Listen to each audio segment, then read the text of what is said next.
मन संतोष कब होगा? जब भगवान कृष्ण में मन लगेगा। वो मुरली मनोहर, वह चितचोर जब हृदय में बैठ जाए, एक बार बैठ जाए फिर निकलता नहीं है।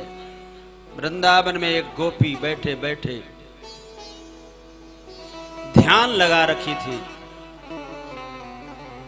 फिर नारद जी आए, पूछे, देवी आज किसका ध्यान लगा रखी हो?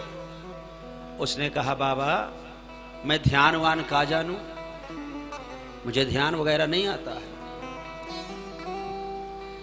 मैं तो उस कन्हैया को बाहर निकालना चाहती जो मेरे अंदर बैठा हृदय में।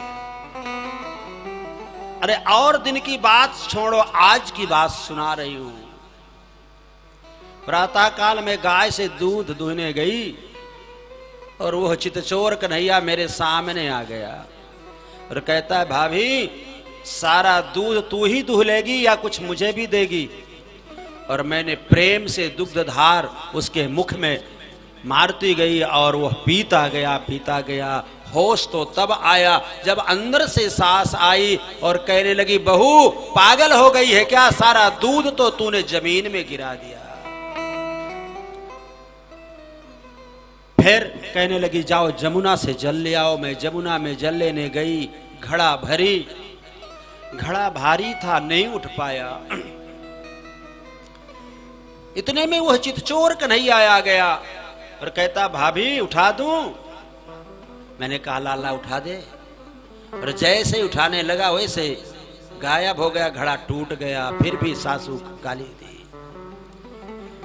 मेरी सासू ने कहा, अब तू खाना बना ले, और मैं रोटी बनाने लगी। इतने में वह चितचोर कन्हैया आ गया।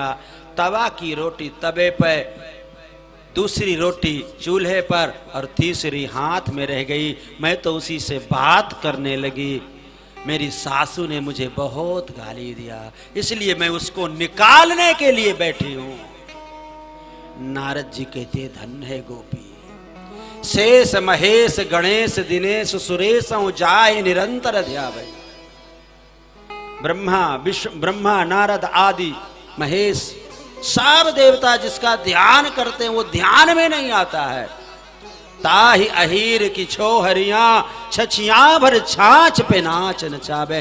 धन्य है ओ कन्हैया, इन गोपियों के हृदय में निवास करता है, इन गोपियों के हृदय में बैठा। कहता है, ये गोपियां कहती मैं तो उसको निकालना चाहती हूँ। बड़े बड़े सिद्ध महात्मा अमलात्मा के हृदय में जो परमात्मा नहीं आता वो इन गोपियों के हृदय में है। इसे प्रेम कहते हैं।